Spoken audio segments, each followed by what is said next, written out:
அரவிந்தாக்ஸ் நேயர்களுக்கு அன்பான காலை வணக்கங்கள். பிக் பாஸ் நீங்கள் வேற லெவல். பிக் பாஸ் நீங்கள் கொடுக்குற ஒவ்வொரு டாஸ்க்கும் அதுக்கு பின்னாடி பல அர்த்தங்கள் இருக்குது. இந்த கேமே பார்த்தீங்கன்னா ஒரு சைக்காலஜிக்கல் கேம் தான். ஒவ்வொன்றும் பார்த்து எந்த நேரத்தில் எதை கொடுத்தா யாருக்கு நடுவில் போட்டி வரும், பொறாமை வரும், சண்டை வரும், நாமினேஷன் அது எப்படி எதிரொலிக்கும், இது எல்லாமே பக்காவாக பிளான் பண்ணி பண்ணுறாங்க. ஒரு வெல் ஆர்கனைஸ்டு ஒரு டீமாகத்தான் பிக் பாஸ் டீம் இருக்குது. நல்லாவே தெரியுது.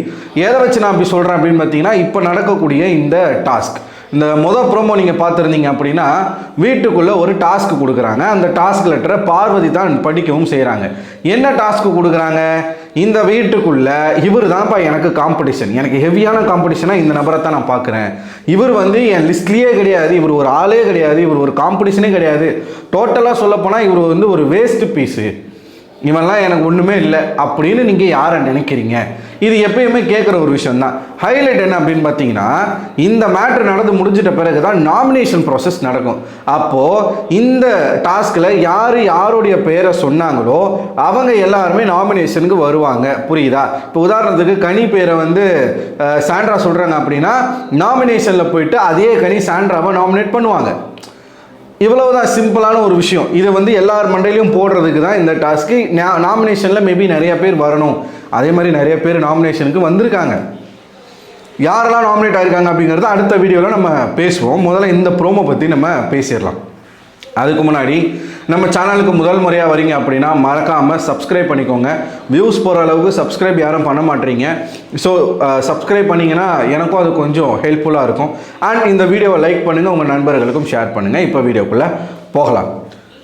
என்ன டாஸ்க் நடக்குதுன்றதை நம்ம சொல்லியாச்சு. இந்த வீட்டுக்குள்ளே நீங்கள் யாரை காம்படிட்டிவாக பார்க்குறீங்க? உங்களுடைய நேரடி போட்டி இவர் தான். உங்களுக்கு போட்டியே இல்லாத ஒரு நபர். இவர் எனக்கு என் லிஸ்ட்லேயே கிடையாது, இவர் ஒன்றுமே கிடையாது, வெத்து வேட்டு அப்படின்னு நீங்கள் யாரை நினைக்கிறீங்க? ஸோ ஒவ்வொருத்தரும் 2 பேரை சொல்ல போகிறாங்க. முதல்ல ப்ரோமோவில் யாரை காட்டுறாங்க அப்படின்னு பார்த்தீங்கன்னா, பார்வதி அவர்கள். பார்வதி போயிட்டு யார் தனக்கு போட்டியே இல்லை அப்படிங்கிற ஒரு விஷயத்த சொன்னதை காட்டலை. ஒரே ஒரு விஷயம் மட்டும் தான் காட்டியிருக்காங்க. என்னுடைய ஒரு மேல் வெர்ஷனாக தான் நான் எஃப்ஜேவை பார்க்குறேன். ஸோ எனக்கு ஒரு காம்படிஷன் இந்த வீட்டுக்குள்ளே இருக்காங்க அப்படின்னா அது எஃப்ஜே தான் அப்படின்னு சொல்லியிருக்காங்க. கரெக்டு தான். இப்போ திவாகர் அண்ணன் இருந்துட்டால் திவாகர் அண்ணனை சொல்லியிருப்பாங்க. ஏன்னா திவாகர் அண்ணனும் பார்வதியும் ஒன்று தான், 2 வேறு கிடையாது, 2மே கலிசடைங்க தான். அதனால் இப்போ அண்ணன் இல்லை அப்படிங்கிறதுனால தன்னுடைய மேல் வருஷனாக எஃப்ஜேவை சொல்கிறாங்க. ஏன்னா இவங்க எந்த அளவுக்கு பேசுவாங்களோ, கோவம் வந்தால் அந்த அளவுக்கு அவனும் பேசுவான். 2 பேருக்கும் பொறுப்பு கிடையாது, 2 பேருக்கு டிசிப்ளின் கிடையாது, 2 பேருக்கு டெக்கோரம் கிடையாது, 2 பேருக்கும் ஒரு இலவும் கிடையாது. இந்த வாரம் எஃப்ஜே தலைவராக வேற இருக்கிறாரு இந்த வீட்டுக்கு. பிக் பாஸ் ஒன்று ஒன்றா சொல்லி கொடுக்குறாரு எஃப்ஜேக்கு. அவரே சொல்கிறாரு, இந்த மாதிரி நான் எந்த தலைகிட்டையும் நான் இவ்வளோ இன்ட்ரப்ட் பண்ணி நான் பேசுனது கிடையாது. உங்ககிட்ட நான் ஏன் பேசுகிறேன் அப்படின்னா, சின்ன பிள்ளைத்தனமாக நீங்கள் டாஸ்க் பண்ணக்கூடாது, இந்த வீட்டை வழி நடத்தக்கூடாது அப்படிங்கிறதுக்காகத்தான் நான் சொல்கிறேன் அப்படின்னு சொல்கிறார். அப்போ பிக் பாஸுக்கே தெரிஞ்சிருக்கு எஃப்ஜே உடைய மென்டாலிட்டி எப்படி இருக்கும் அப்படின்னு சொல்லி. ஸோ பார்வதி எஃப்ஜே தான் தன்னுடைய நேரடி போட்டி அப்படின்றாங்க. ஆச்சரியப்படுறதுக்கே கிடையாது. பிஹேவியரை வச்சு தான் அவங்க சொல்கிறாங்க. இந்த ஷோவில் டஃப்பான ஒரு பர்சனாக அப்படி சொல்லலை அவங்க, ஒரு காம்படிட்டிவாக. இவங்களோட பிஹேவியர் யாரோட ஒத்து போகுதுன்னா எஃப்ஜேவோட ஒத்து போகுது. நான் அப்படி தாங்க எடுத்துக்கிறேன். அதைத்தான் இவங்க காம்படிஷன் அப்படிங்கிற ஒரு பேரில் சொல்கிறாங்க. எஃப்ஜேவும் பார்வதியும் வெவ்வேறு கிடையாது, 2 ஒன்றுக்கு ஒன்று சலைச்சது கிடையாது அப்படிங்கிறத நம்ம புரிஞ்சுக்கணும். அடுத்து கட் பண்ணி தூக்குனா வியானா அவர்கள். கிரிஞ்சானா, பொய்யானா, ஃபேக்கானா, ஒரு பொண்ணானா இந்த வியானா. அதாவது பார்த்தீங்கன்னா வியானாவை பற்றி நம்ம அடிக்கவே இல்லை, அதுக்குள்ளே அழுகுற அப்படின்னு ஒரு காமெடி டைலாக் இருக்கிற மாதிரி வியானா பற்றி நம்ம பெருசாக பேசவே இல்லை, அதுக்குள்ளே பல பேர் கதற. எப்பா என்ன கதறல்ன்றீங்க? முக்கியமாக இந்த பிஆர் டீம், பியானா கிடையாது, அவங்க வியானா. அந்த பிஆர் டீம் என்ன பண்ணுறானுங்கன்னா, ஒரு 3 யூடியூபர்ஸ், அந்த 3 யூடியூபர்ஸும் கானா வினோத்துக்கு பிஆரா, எஃப்ஜேவுக்கு பிஆரா, இவங்க 2 பேருக்கும் பிஆராக இருந்துக்கிட்டு வியானாவை அட்டாக் பண்ணுறானுங்க, நெகட்டிவ் பிஆர் பண்ணுறானுங்க, அசிங்கமாக பண்ணுறானுங்க, ரொம்ப கேவலமாக பண்ணுறானுங்க. நீங்கள் பாருங்கடா, இனிமேல் தாண்டா வியானாவுடைய வளர்ச்சி அபாரமாக இருக்க போகுது, ஊன்னு கத்துறாங்க. யாரா அந்த 3 யூடியூபர்னு பார்த்தா, ஒன்று எம்டி ஹேண்டு, இன்னொன்று நம்ம ஸ்னூப்பி பிரதரு, அடுத்து இதை நான்.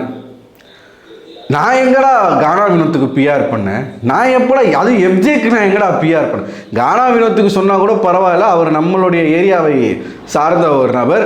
அப்போ கூட அதே கானா வினோத்தை நம்ம பல இடங்களில் அவர் பேசக்கூடிய தகாத வார்த்தைகளை நம்ம குறித்து பேசியிருக்கோம். இது வரைக்கும் யாருக்கும் நம்ம பிஆராக இருந்ததே கிடையாது. மற்றவங்களை பற்றி எனக்கு தெரியலை. ஸ்னூப்பியும் யாருக்கும் பிஆராக இருக்க மாட்டாருன்னு நான் நம்புகிறேன். எம்டி அண்ட் வந்து அவர் பிக் பாஸ் ரிவ்யூவரே கிடையாது. எல்லாரும் கேட்டு கேட்டு அவர் இப்போ பிக் பாஸ் ரிவ்யூவராக மாற்றிட்டாங்க. இப்போது நம்ம எதை பார்க்குறோமோ அதை தான் நம்மளால் பேச முடியும். நமக்கு எது கண்ணுகளில் தெரியுதோ அதை தான் நம்மளால் பேச முடியும். நம்மளும் வந்து பொய்யான மாதிரி பொய்யா பேச முடியாதுல்ல. நமக்கும் எத்திக்ஸ் இருக்குது, ரெஸ்பான்சிபிலிட்டி இருக்குது. நம்மளுடைய ஆடியன்ஸ்க்கு நம்ம உண்மையை தானே சொல்ல முடியும். சபரிக்கிட்ட அந்த சக்கரை மேட்டரை கொண்டு போய் சொல்கிறீங்க, சபரி அந்த மேட்டரை சால்வ் பண்ணி விடுறாரு. அதுக்கப்புறமா அதே மேட்டரை கொண்டு போய் நீங்கள் கேப்டன்சி டாஸ்கில் சொல்கிறீங்க. அந்த மேட்ரு முடிஞ்சு போச்சு, சால்வ் பண்ணியாச்சு, அவ்வளோதான். அது அவ்வளோதான் இருக்குது. சக்கரை வச்சுருக்காங்க, குழம்பு கேட்டிருக்காங்க, சக்கரை வச்சுட்டு குழம்பு எப்படி சாப்பிடுவீங்க, கொடுக்கலாமான்னு இவர் கேட்டிருக்காரு. இது பெரிய மேட்ரே கிடையாது. இந்த மேட்ரு அவங்க எங்கெல்லாம் கொண்டு வராங்க பாருங்கள். கேப்டன்சி டாஸ்கில் கானா வினோத்துக்கிட்ட போயிட்டு அதை புடுங்கும் போது ஒரு காரணமாக சொல்கிறாங்க. வீக்கெண்டில் விஜய் சேதுபதி கிட்ட சொல்கிறாங்க. சபரி ஆல்ரெடி அதை பேசி முடிச்சிட்டார். அவருடைய தலைமை பண்பு எப்படி இருந்துச்சுன்னு கேட்கும் பொழுது அந்த கேள்விக்கு இந்த பதிலை சொல்கிறாங்க. இந்த மாதிரி ஒரு பிரச்சனை எனக்கு இருந்துச்சு, அவர் சால்வ் பண்ணலை அப்படின்ட்டாங்க. அடா பாவிகளா, நம்மளும் தான் ஷோ பார்க்குறோம். நம்ம என்ன பேரலல் யூனிவர்ஸ்லையாக இருக்கோம்? நம்ம வேறு எதுனா பார்த்துட்ருக்கோமா என்ன? அவள் பேசி முடித்து அந்த ப்ராப்ளமை சால்வ் பண்ணிட்டு போயிட்டா. அப்படி அநியாயத்துக்குன்னு இந்த பொண்ணு பொய்யா பேசிட்டு அப்புறம் இவங்களை சொன்ன உடனே ஐயோ குத்துதே, பிக் பாஸ் அண்ணே அப்படி இப்படின்னு ஒரு பாருங்க. நீங்கள் ஒரு பாவாடை தாவணியை போட்டுக்கிட்டு என்னமா ஆக்டிங்? சரி, நாங்கள் தான் ஆக்டிங்னு சொல்கிறோமா? இவருடைய நண்பர் தானே ராணவ் வெளியில் ஒரு இன்டர்வியூவில் என்ன சொல்லியிருக்காரு? அந்த விஜய் கேட்குறாங்க, இதுதான் வியானாவுடைய ஒரிஜினல் கேரக்டரா? இப்படித்தான் அவங்க இருப்பாங்களா? மீஷோ ஹாசினி இதெல்லாம் நம்ம யூஸ் பண்ணவே இல்லை. ட்விட்டரில் அவங்களுக்கு இருக்கிற பேர். இனிமேல் அந்த பேரை நம்ம பயன்படுத்துவோம்? சும்மாவே நம்ம சும்மா இருக்கிற நம்மளும் சொரிஞ்சு விட்றானுங்க. இந்த மீஷோ ஹாஷினி வந்து ரியல் கேரக்டர் இதுவான்னு கேட்டால் கிடையாது. ஓகேவா? இந்த ஷோக்காக தன்னை இந்த மாதிரி ப்ரொஜெக்ட் பண்ணுறாங்க, காட்டுறாங்க ஒரு மாதிரி க்யூட்டாக. அது க்யூட்டுன்னு அவங்க பண்ணுறாங்க. பட் அது எந்த அளவுக்கு கிரிஞ்சாக இருக்குன்றது நமக்கு தெரியுது. கிரிஞ்சுனாலடா சொல்ல முடியும். உங்களை மாதிரி ஹாப்பி டே, ஹாப்பி கேர்ள் இப்போ இல்லாமடா பேச முடியும்? நீங்கள் வேணால் அழகாக ரசிங்க, எங்களுக்கு அது தேவையில்லடா. ஏன்டா எங்களை நோண்டுறீங்க தேவையில்லாமல்? ஸோ இந்த மாதிரியான பிரச்சனைகளை வியானா பண்ணிக்கிட்டு இருக்காங்க. அவங்கள வந்து நம்ம பேசக்கூடாது. பேசினா நீ இன்னொருத்தருடைய PR. What is this nonsense? என்னங்க what bro? It's very wrong bro. ஆனால் இனிமேல் நம்ம பேசுவோம். அந்த வியானாவை வந்து எக்ஸ்போஸ் பண்ண வேண்டிய ஒரு கட்டாயத்தில் நம்ம இருக்கோம். பேசுவோம். உடனே வியானா ப்ராப்ளமில் வியானா மேலே தப்பு இல்லை அப்படின்னாலும் அதை நம்ம சொல்லத்தான் செய்கிறோம். தப்பு இருந்தாலும் சொல்ல தான் செய்கிறோம். தப்பு இல்லைன்னு சொன்னால் நம்ம வந்து நல்லவங்க, தப்புன்னு சொன்னால் இன்னொருத்தருக்கு பிஆர். இவ்வளோதான் நமக்கு தெரியும். இந்த பிஆர் அப்படிங்கிற ஒரு வார்த்தையை பிடிச்சிக்கிட்டு போங்கடாடே. சரி, ஓகே. வியானா அவர்கள் வந்து ரம்யாவை தன்னுடைய காம்படிஷனே கிடையாது, ஒரு ஆளே கிடையாது எனக்கு, ஏன் இந்த வீட்டில் அவங்க இருக்கிறதே தெரியல அப்படின்னு சொல்லிட்டு ரம்யாவை சொல்கிறாங்க. கரெக்டு தான். இதெல்லாம் நம்ம அப்ரிஷியேட் பண்ணலாம். இந்த மாதிரி போல்டாக பேசுகிறதெல்லாம் நம்ம அப்ரிஷியேட் பண்ணலாம். இந்த ஹூ அந்த பிஹேவியர் மட்டும் வேணாம். ஏன்னா ராணவ் சொல்லிட்டாரு, இது அவங்களுடைய ரியல் கேரக்டர் கிடையாது, அவங்க அந்த ஷோக்காக ஒன்று பண்ணுறாங்க, ஒன்றும் தப்பு இல்லையே அப்படின்னு அவர் சொல்லிட்டார். அவர் ஃப்ரெண்டு தப்பு இல்லைன்னு சொல்லுவார், அதே நம்ம சொல்ல முடியுமா? அடுத்து சுபிக்ஷா அவர்கள் வந்து அதே தான் சொல்கிறாங்க, ரம்யான ஒரு போட்டியே கிடையாது. ரம்யா அந்த வாரம் வெளில போயிடுவாங்க, அது வேறு கதை. நாமினேஷனில் வந்துட்டாங்க. இவங்க ரெண்டு பேரும் சொன்ன உடனே நம்ம ரம்யா அக்காவுக்கு கோவம் வந்துருச்சு. யார் பேரை சொல்கிறீங்க தெரியுமா? மும்பை பாஷா அவங்க, அந்த மாதிரியான ஒரு ஆள் தான் ரம்யா. இங்கே வந்து அடக்கி வாசிக்கிறாங்க. ஸோ ரம்யா வராங்க, அவங்க பொங்குக்கு யாரை சொல்கிறாங்க, எனக்கு போட்டியே இல்லை அப்படின்னா நான் வியானாவை சொல்கிறேன். வியானா எனக்கு போட்டியே கிடையாது, உங்கள் ஆளே கிடையாது அப்படின்னு சொல்லிட்டு இவங்களுடைய வன்மத்தை மாற்றி வன்மத்தை கக்கிக்க வேண்டியதான். அண்டு அடுத்து வந்து நம்ம சாண்ட்ரா அவர்கள், பார்வதி எந்த அளவுக்கு ஒரு பர்ஃபார்மன்ஸை கொடுத்தாங்களோ அந்த அளவுக்கு சாண்ட்ராவும் ஒரு பர்ஃபார்மன்ஸை கொடுத்தாங்க முந்தானேத்து.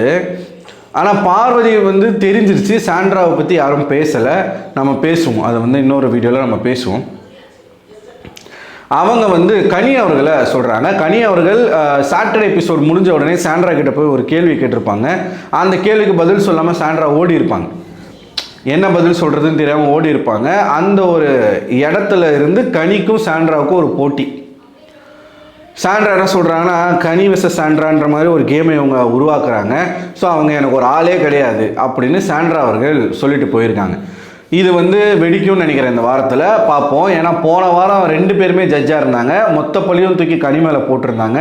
கனிக்கு வந்து இது ஒரு பாசிட்டிவான ஒரு க்ரோத்தாக இருக்கலாம், மேபி போகும்னு நினைக்கிறேன். ஏன்னா சாண்ட்ரா அவர்களும் ஈக்குவலாக கொஸ்டின் பண்ணப்பட்டிருக்கணும்.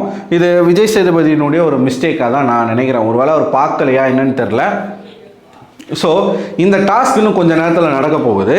யார் யாரோட பேரை சொல்கிறாங்க, 2வது ப்ரோமோலாம் வந்திருக்கு இல்லையா, அது எல்லாமே நம்ம அடுத்தடுத்த வீடியோக்களை பார்ப்போம். எஃப்ஜே இப்போ தான் வந்து கிளாஸ் எடுத்துக்கிட்டு இருக்காரு. யார் எப்படி இருக்கணும், என்ன பண்ணணும், இந்த வாரத்தில் என்னென்ன மாதிரியான விஷயங்கள்லாம் நடக்கணும் அப்படிங்கிறத கிளாஸ் எடுத்துக்கிட்டு இருக்காரு. அவர் என்ன கலட்டுறாரு அப்படிங்கிறத நம்ம பொறுத்து இருந்து பார்ப்போம். அண்ட் அகைன் அந்த பொய்யானா பியாஸ், நீங்கள் வந்து நீங்கள் நினைக்கிற மாதிரியே நான் கானா வினோத்துக்கு பிஆராகவே இருந்துக்கிறேன், ஒரு பிரச்சனையும் கிடையாது. அது மாதிரி எல்லாருக்குமே நான் பிஆர் தான். I am not single person PR, I am multi person PR. இந்த பிக் பாஸ் சீசன் 9ல் வியானாவை தவிர்த்து இருக்கக்கூடிய மற்ற கண்டஸ்டன்ஸ் எல்லாருக்குமே நான் பிஆர் தான். ஓகேவா? இப்போ நானே வந்து ஓப்பனாக கன்ஃபஸ் பண்ணிட்டேன்னா, ஸோ இனிமேல் என்ன கதறணுமோ கதறுங்க. நீங்கள் கதறும்போது எனக்கு தெரிய மாட்டேங்குது. இது வந்து நம்ம நண்பர் ஒருத்தர் தான் எனக்கு அமிச்சார், எனக்கு தெரிய மாட்டேங்குது. அந்தளவுக்கு தான் நீங்கள் ரீச் ஆகிருக்கீங்க வெளியில். நீங்கள் கதறும்போது ஒரு டேக் மட்டும் என்ன பண்ணி விட்ருங்களேன், ஏன்னா எனக்கு பார்க்குறதுக்கு ஈஸியாக இருக்கும். ஸோ இந்த மாதிரி நான் உங்களை பற்றி சேனலில் பேசி வேணால் நான் கொஞ்சம் விளம்பரம் வாங்கி தரேன், என்ன சொல்கிறீங்க? ஒரு ஃபேர் டீலாக இருக்குமா? நான் உங்களுக்கு சப்போர்ட் பண்ணுறேன் பிரதர். இதன் மூலமாக வியானாவுக்கு ஓட்டு வரட்டும், பார்ப்போமே. ஸோ நீங்கள் வந்து டேக் பண்ணி மட்டும் நீங்கள் என்ன கதறீங்களோ பக்கத்தில் அரவிந்த் டாக்ஸு டேக் பண்ணி விட்ருங்க, நான் பார்த்துக்கிறேன்.